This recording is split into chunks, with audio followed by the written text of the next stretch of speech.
Horror stories FM YouTube channel पर आपका स्वागत है। इस चैनल पर आपको सुनने को मिलती हैं डरावनी और सच्ची भूतिया कहानियाँ। तो अगर आपको ऐसी ही स्टोरीज सुनना पसंद है तो हमारे इस चैनल को सब्सक्राइब करना ना भूलें। तो अब आगे बढ़ते हैं आज की कहानी की ओर। हेलो दोस्तों, मेरा नाम नितिन है और मैं मुंबई में रहता हूँ। मैं पिछले 5 सालों से दिल्ली के एक होटल में काम करता हूँ। मेरी ड्यूटी सुबह के 7 बजे से शाम के 8 बजे तक होती है।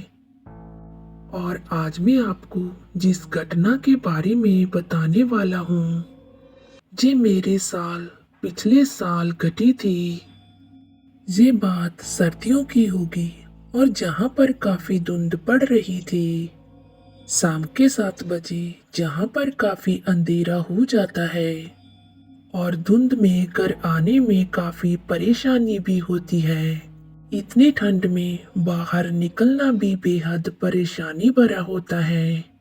और अपना काम खत्म करके मैं टैक्सी से अपने घर पर चला जाता था और मेरे होटल से मुझे घर तक पहुंचने में तकरीबन आधे घंटे का समय लग जाता था।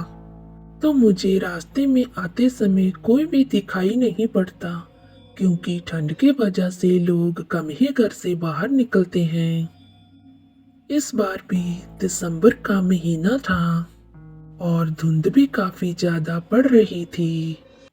शाम के तकरीबन 7 बजे मेरी ड्यूटी खत्म हो गई थी, लेकिन मेरे बॉस ने मुझे थोड़ा सा काम और दे दिया और मुझे वो काम किसी भी हालत में पूरा करना ही था, क्योंकि मुझे सुबह के ब्रेकफास्ट की तैयारी करनी थी।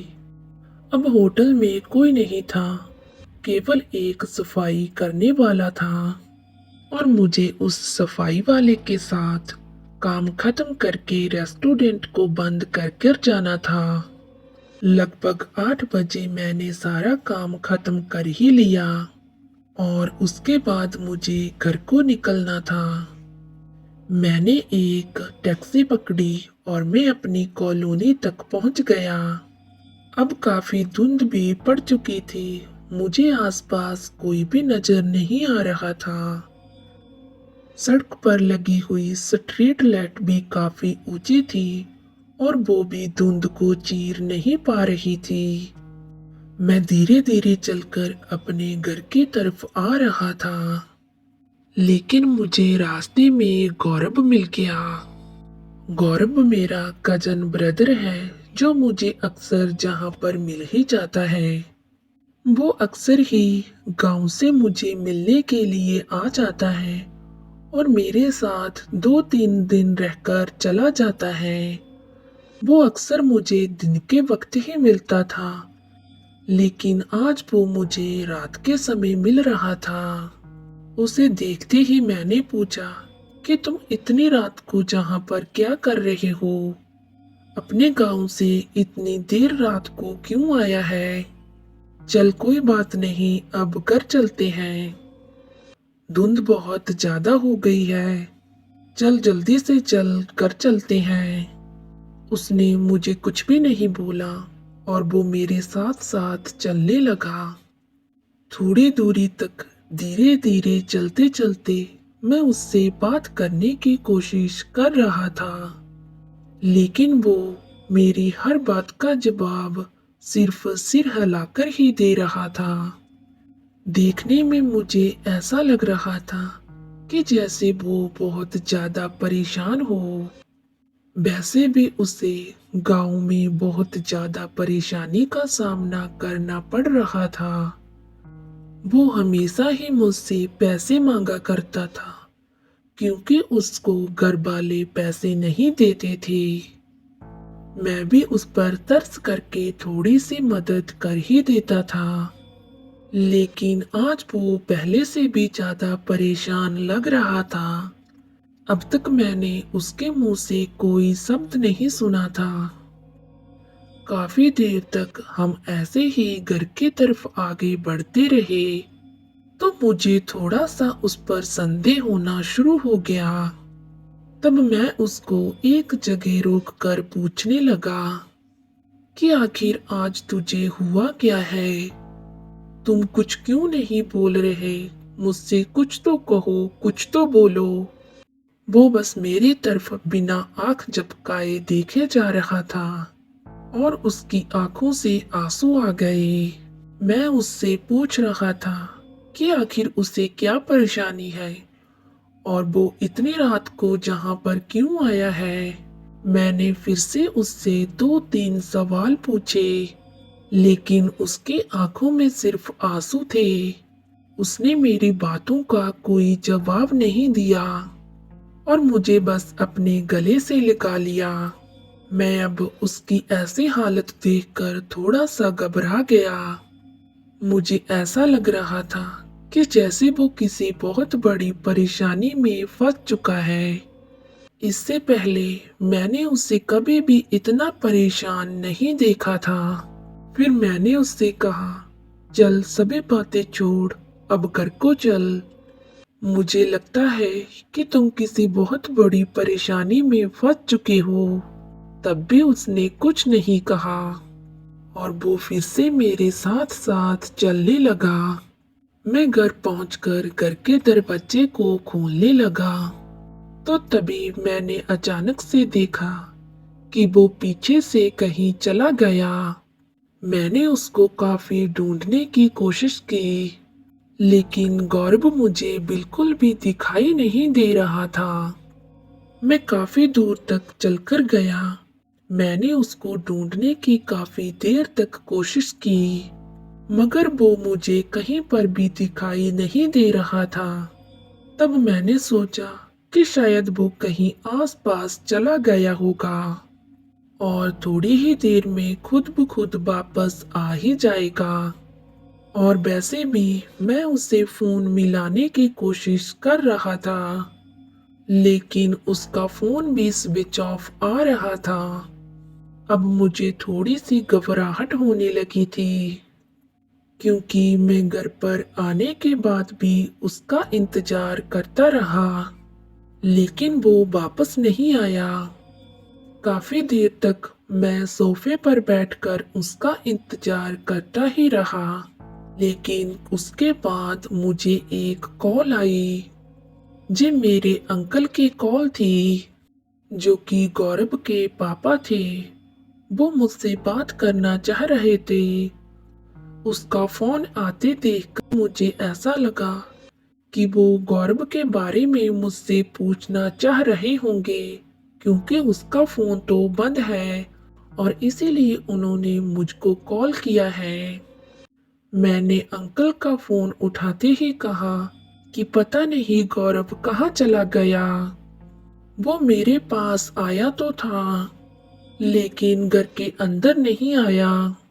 मेरी ये बात सुनकर काफी देर तक अंकल ने कुछ कहा नहीं।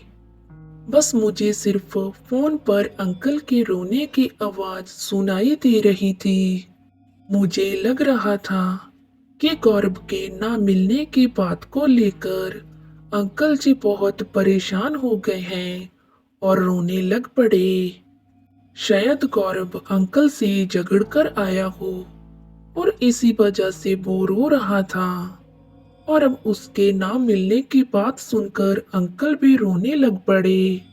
मैं ये सब बातें अपने मन में सोच ही रहा था कि तभी अंकल ने मुझे फोन पर जो कुछ भी कहा, वो सुनते ही मैं बहुत डर गया। अंकल ने मुझे बताया कि क्या तुम्हें पता है कि गौरव की अभी अभी मृत्यु हो चुकी है। उसका एक्सीडेंट हो गया। हम उसे अस्पताल भी लेकर गए, लेकिन डॉक्टर ने जवाब दे दिया, उसे हम बचा नहीं पाए। इस बात को सुनते ही मैं खौफ से भर गया। मैंने अंकल से डरते हुए फिर से कहा कि नहीं अंकल जी, गौरव मुझे अभी अभी मिला था। वो तो अभी मेरे ही पास था। वो इतनी धुंध में मेरे घर आया हुआ था, लेकिन पता नहीं वो घर में क्यों नहीं आया, बाहर से ही कहीं चला गया। मेरे ऐसा बोलने पर अंकल काफी देर तक चुप रहे और फिर से रोने लगे। और फिर थोड़ी देर बाद उन्होंने कहा कि क्या तुम्हें पता है, शंकर भी ऐसा ही कह रहा था। अभी अभी मुझे उसकी भी कॉल आई थी। वो मुझे कह रहा था कि गौरव उसके पास आया था। वो उसे गले लगाकर रो रहा था। और तभी मैंने अंकल की बात को बीच में काटते हुए कहा, हाँ हाँ, ये सब मेरे साथ भी हुआ था। वो मुझे भी गले लगाकर रो रहा था। लगता है कोई परेशानी में था। क्या सच में उसका एक्सीडेंट हो चुका है?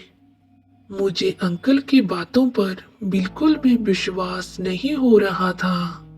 लेकिन अंकल ने मुझे दिलासा दिया और कहा, तुम्हें कल जहां पर आना होगा। अगली सुबह मैं जब गौरव के गांव गया तो सच में उसकी मौत हो चुकी थी। और उसकी लाश को देखकर मैं बहुत ज्यादा घबरा चुका था। कल गौरव मुझे मरने के बाद आखिरी बार मिलने आया था, मगर तब मुझे पता नहीं था कि उसकी मौत तो पहले ही हो चुकी है। और गौरव की आत्मा मुझसे मिलने आई थी। और अब भी मैं अक्सर देर रात से घर पर आता ही रहता हूँ और आसपास देखता ही रहता हूँ। और कभी कभी मुझे गौरव के दिखने का भ्रम होता है कि शायद वो अब मुझे फिर से दिखाई देगा।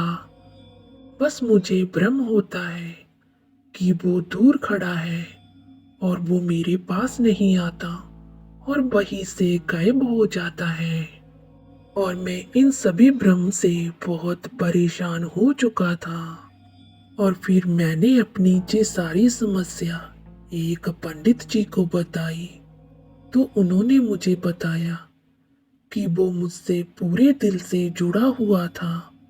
वो इसीलिए अक्सर मुझे दिखाई देता है।